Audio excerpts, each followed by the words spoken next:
翌日清晨，魏无羡是被一坨毛茸茸的东西压醒的。他睁开眼，看见随随正蹲在他胸口，两只前爪踩着他睡衣的领口，蓝眼睛一眨不眨地看着他。见他醒了，随随叫了一声，声音细细的，尾音上扬，沙是娇嗲。魏无羡愣了2秒，道：哥。蓝忘机已经醒了，正靠在床头看书。他早上6点就醒了，在客厅里跑了2圈，就进来跳上了床，怕随随孤单，他们昨晚没关房门。哥，你居然愿意让他上床，你可是洁癖哥哥哎。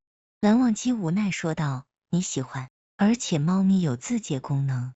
魏无羡嘿嘿乐了，低头看着胸口那只安然趴着的猫，告状道：他压着我，尾音跟随随一样上扬，你可以让他下去。蓝忘机勾起唇角，他不走怎么办？魏无羡委屈巴巴地看着他，他俯身亲了口魏无羡的眼角，伸手把随随抱起来放在自己腿上。随随在他腿上踩了踩，找到一个合适的位置盘好，尾巴搭在他手腕，又开始睡了。魏无羡看着这一幕，道：哥，他是不是把你当爸爸了？蓝忘机笑了，道：那你是妈妈吗？谁说的？我也是爸爸，你是大爸，我是二爸。魏无羡翻身凑过去，伸手摸了摸随随的耳朵。他在睡梦中轻轻蹬了一下后腿，耳朵抖了抖。魏无羡笑了，把脸埋进他哥胸口，闷闷地说：他踩我胸口的时候，我舍不得推开他。蓝忘机把搭在随随背上的手移开，轻轻盖在魏无羡后背。他们给随随买了猫粮、猫砂盆、猫抓板、逗猫棒、猫爬架，还有一个鱼形猫窝。随随对猫窝没什么兴趣，他更喜欢睡在沙发上，或者在人手边趴着。傍晚，魏无羡从导师那儿回来，正在书房修改论文，随随跳上桌子，一屁股坐在他按键盘的手上，不走了。魏无羡想快些把论文改完发给导师，又不忍心赶走随随，就冲厨房喊道：蓝先生，管管你女儿。蓝忘机放下搅烫的勺子走过来，道：也是你女儿。魏无羡侧趴在桌上与随随对视，试图跟他讲道理，道：随随，你坐在二爸手上了，二爸要改论文，这只手要按鼠标，要不你换只手趴吧。随随喵了一声，没有起来的意思。魏无羡又说：那你趴二爸腿上怎么样？二爸腿上可暖和了。随随还是没动，一双蓝眼睛定定看着他。他嘟起嘴道：哥，他不听我的话。蓝忘机没忍住笑出了声，把随随抱起来带了出去。周五下午，两人都没事。魏无羡坐在阳台的摇椅上看书，随随趴在他腿上，尾巴有一搭没一搭的甩着。他似乎比刚来的时候大了一些，毛发也更蓬松了，趴在腿上就是一团暖烘烘的云。蓝忘机端了2杯咖啡出来，把其中一杯放在魏无羡手边，在另一张椅子上坐下。魏无羡喝了一口咖啡，低头看着腿上的随随，道：哥，你说他知不知道我们是他的家人？蓝忘机想了想，道：大概知道，他选了你常坐的位置当窝。那他知不知道我们是一对？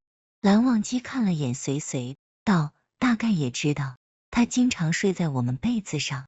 晚上，魏无羡洗完澡出来，看见随随正趴在他哥胸口。他哥靠在床头看书，一只手翻书页，另一只手搭在随随背上，有一搭没一搭的顺着毛。随随眯着眼，喉咙里发出很响的呼噜声，跟个小马达似的。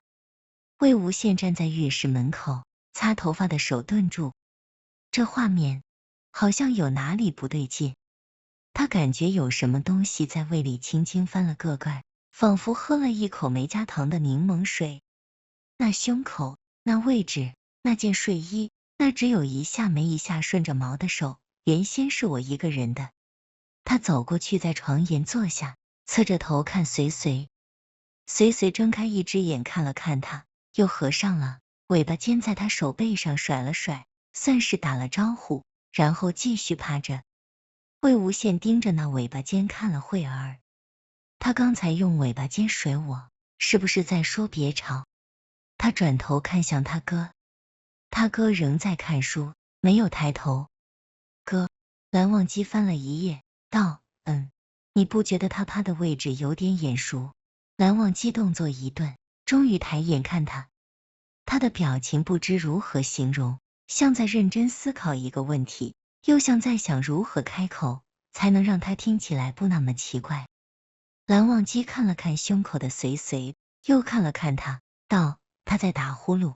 随随确实在打呼噜，圆脑袋微微歪着，嘴唇裂开一条缝，呼噜声带着一种这地方归我了的理直气壮。我也能打呼噜。魏无羡这话说的不太有底气，因为他平时不打呼噜，最多就是偶尔翻身的时候哼哼两声。蓝忘机的唇角一点一点勾起来，他似乎明白他家羡羡的意思了，但他偏偏装作不明白。你打一个试试。魏无羡倏地抬头，眼睛都瞪大了。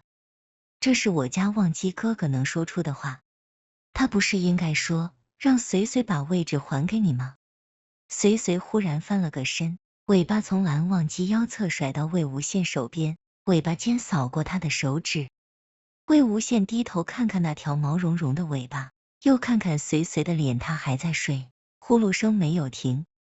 他看了眼他哥，他哥也在看他，眼神跟往常一样平静。台灯的光淡淡的落下来，看热闹似的，看一场他如何处理这场危机的热闹。魏无羡把心一横，道：哥，你把他放下来。你放。魏无羡又看了看随随，他睡得正香，圆脑袋搭在他哥胸口，两只前爪蜷着，安稳得很。他伸手想把他抱起来，指尖刚碰到他的肚子，他就翻了个身，用爪子把他的手指压住了，不重，但似是在宣告我现在不想动。魏无羡和那只按着他手指的猫爪对视了2秒，感觉自己被一只半岁的猫崽拿捏住了，道：他不让我动。蓝忘机看了看那小爪子，忍笑：那你就别动了。他傍晚刚给随随剪过指甲，不用担心会伤到线线。魏无羡的手指还被随随按着，他低头看了看那只爪子，又抬头看了看他哥。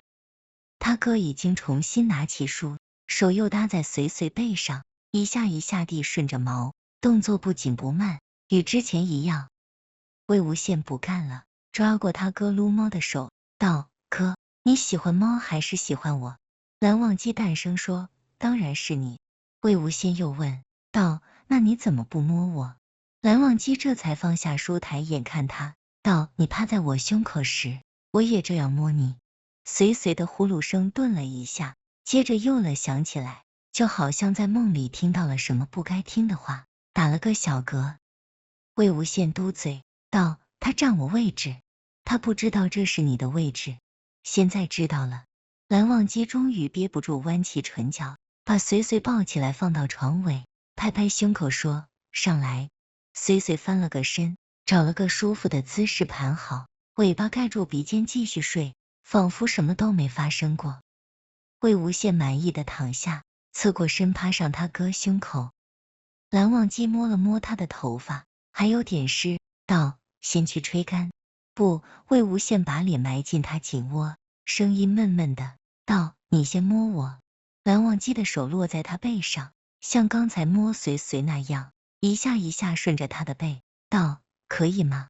魏无羡把脸往他颈窝里又埋了埋，道：还行。蓝忘机轻轻拍了拍他，道：给你吹头发，好不好？好。魏无羡利落的起身，脚尖不小心碰到随随，他动了动，他忙轻拍他的后背，又小心翼翼摸了几下。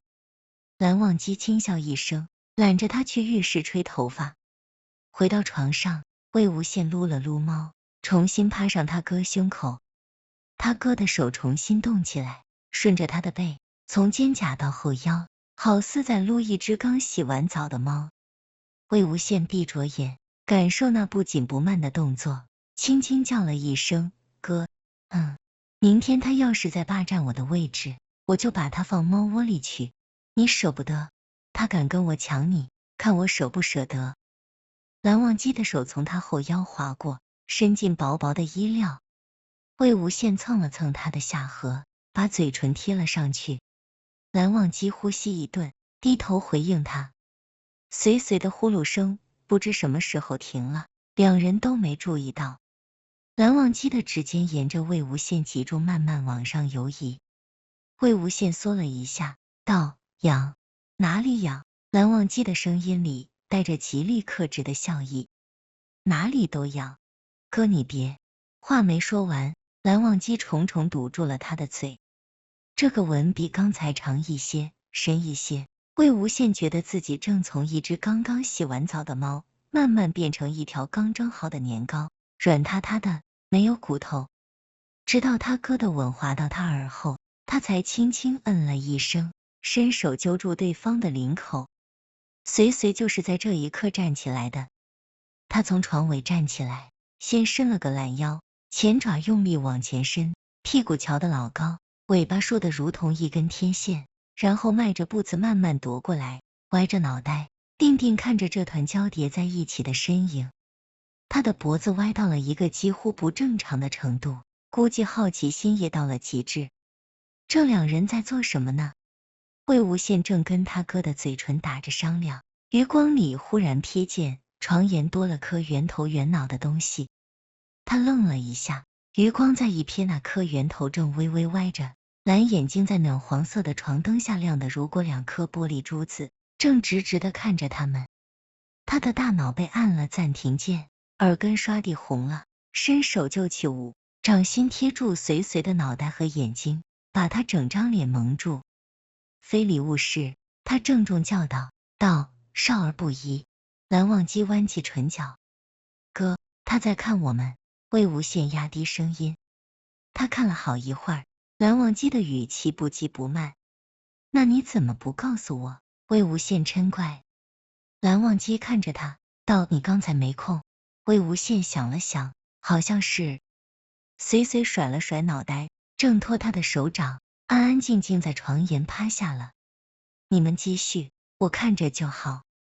魏无羡与他对视2秒，道，哥，他不走，他在等。魏无羡被这个等字呛了一下，瞪大眼睛看着随随。随随没有看他，脑袋换了一个方向，趴得更舒服了。圆头圆脑的他蹲在两人身旁，两只前爪交叠，就如一个尽职尽责的小哨兵，等着观察这个夜晚还能发生什么新鲜事。